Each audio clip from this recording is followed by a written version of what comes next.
संवारे, जो काम करे चंडाल का काल उसका क्या बिगाड़े, जो भक्त हो महा काल शंकर देने हो। करण विवाह, गुरुजी लड़की को मंगल है, गुरुजी लड़के को मंगल है, क्या करा जाए, कुछ मत करो। प्रदोष के व्रतों में वर्णन किया गया है कि रवि का प्रदोष, भौम का प्रदोष, मंगल का प्रदोष, बुध का प्रदोष, गुरु का प्रदोष, शुक्र का प्रदोष, शनि का प्रदोष। जो प्रदोष पड़ते हैं पूरे महीनों में, पूरे वर्ष में, मंगल का प्रदोष निकाल कर रख लो कि मंगल का प्रदोष इस दिन पड़ रहा है, मंगल की त्रयोदशी तिथि पड़ रही है, प्रदोष व्रत मंगलवार का पड़ रहा है। और जिन लड़का लड़की को मंगल होते हैं, जिन कन्या और वर को मंगल होते हैं, केवल शंकर भगवान के मंदिर में जाकर चौमुखी दिया, 4 बत्ती का दिया आटे का, उसमें घी डालकर लड़की शंकर भगवान के मंदिर में मात्र 7 बार शंकर पे से उतार कर 3 बार मंदिर में रख देती है, उसका मंगल आड़े आता ही नहीं है। और वो लड़की का विवाह मात्र 3 महीने के अंदर लड़के लड़की का विवाह पक्का हो जाता है। मंगल नहीं आता सामने। मंगल प्रदोष व्रत का इतना महत्व है महाराज। ये प्रदोष व्रत होता क्या है, प्रदोष व्रत का महत्व क्या है? शिव महापुराण की कथा कहती है शंकर भगवान का प्रदोष का व्रत, अर्थात चंद्रदेव को जो क्षय रोग हो गया, बीमार पड़ गए, शरीर गलकर नीचे गिरने लगा, तब देव ऋषि नारद ने भगवान चंद्र को शंकर भगवान के पूजन का विधान बताया। और पूजन करते करते त्रयोदशी तिथि आ गई। जिस त्रयोदशी के दिन चंद्रदेव ने सुबह से शाम तक कुछ नहीं खाया। शाम के समय सूर्य अस्त के पहले चंद्रदेव ने स्नान किया, श्वेत वस्त्र धारण करे, और श्वेत वस्त्र धारण कर चंद्रदेव शंकर के शिवलिंग की पूजन करने बैठ गए। शंकर भगवान के शिवलिंग चंद्रदेव ने करी, हाथ में अक्षत लेकर चंद्रदेव ने शंकर को समर्पित करे। ओम उमापति नमः कहकर जब चंद्रदेव ने शिव को समर्पित करे, भगवान शंकर त्रयोदशी के दिन प्रदोष समय में, प्रदोष काल में प्रकट हो गए और प्रकट होकर बोले, हे चंद्र, तुमने आज मेरा अनुरोधन किया है, आज मेरा स्मरण किया है, जाओ आज त्रयोदशी के दिन प्रदोष काल में मैं तुम्हारे शरीर को स्वस्थ करता हूँ। तब से ये प्रदोष व्रत प्रारंभ हुआ है। दरवाजे पर चाहे उज्जैनी हो, विश्वनाथ की नगरी काशी हो, ओंकारेश्वर हो, सोमेश्वर हो, केदारेश्वर हो, नागेश्वर हो, त्र्यंबकेश्वर हो, परली बैद्यनाथ हो, बाबा धाम हो या कुबेरेश्वर धाम, शिव के दरवाजे पर व्यक्ति ऐसे जा ही नहीं सकता।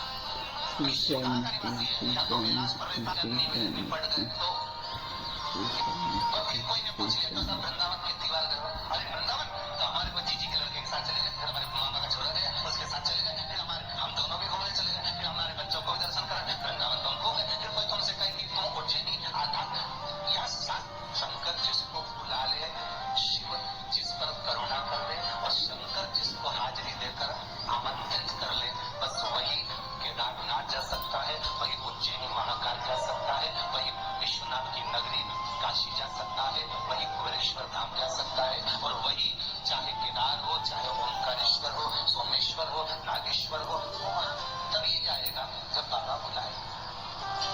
शिव कहते कर्जा हो भी गया चिंता नहीं कर, शमी का पत्ता शहद में डुबो, श्रावण के महीने की 10वीं तिथि, कौन सी? श्रावण के महीने की 10वीं तिथि, एकादशी के 1 दिन पहले श्रावण महीने की 10वीं तिथि को शमी के पत्ते को चाहे 21 हो, 11 हो, 51 हो, उसको शहद में डुबोकर शंकर भगवान के शिवलिंग पर उसको श्रृंगार करो,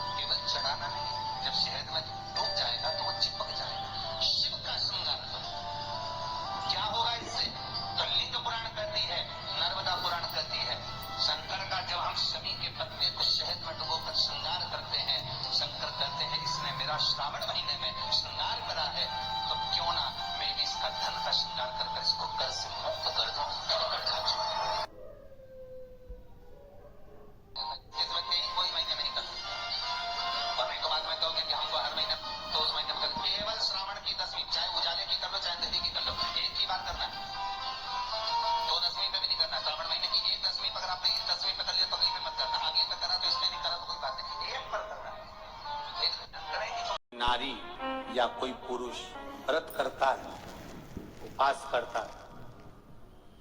उपास करता है, वो किसी भी देवता का उपास करे, शनिवार का करे, मंगलवार का करे, बुधवार का करे, गुरुवार का करे, रविवार का करे, तीज का करे, चतुर्थी का करे, अष्टमी का करे, एकादशी का करे, प्रदोष करे, द्वादशी करे, पंचमी करे, तीज करे, छठ करे, नवरात्रे करे, चतुर्थी करे, कोई पुरुष या स्त्री या बच्चा कोई भी व्रत करता है, जिस दिन वो व्रत रखता है उस दिन उसके शरीर में कौन सी देवी का अंश आकर विराजमान हो जाता है जिससे वो व्रत सफल कर पाता है। बोलो रे भाई,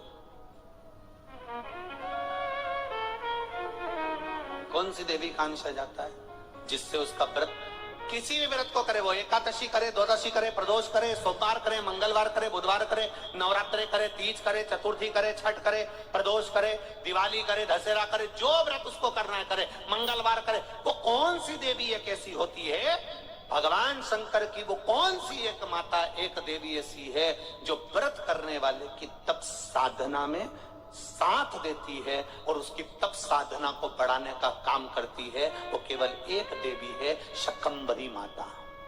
कौन सी माता है? माता शाकंभरी, केवल एक है जो व्रत साधना तप आराधना करने वाले के साथ हमेशा साथ देने के लिए उसके हृदय में विराजमान होती है, उसके चित्त वृत्ति में बैठी रहती है। भजन का बल शाकंभरी तब साधन।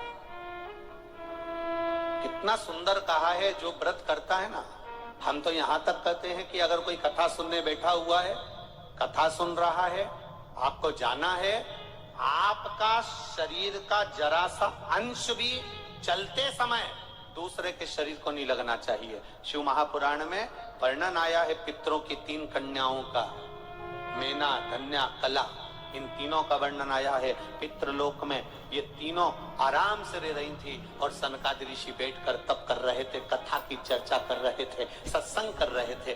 पहले मेना निकल कर गई, फिर धन्या निकल कर गई, फिर कला निकल कर गई, एक के पीछे एक तीनों निकल कर गई, तीनों निकल कर गई। इनका शरीर का लहंगा संत सनकादि ऋषि के जंघा पर पड़ गया, क्रोध आ गया, ऐ मेना, धन्या, कला, मैं तुम्हें श्राप देता हूं कि तुम तीनों मृत्यु लोक में एक साधारण सी स्त्री बनोगी।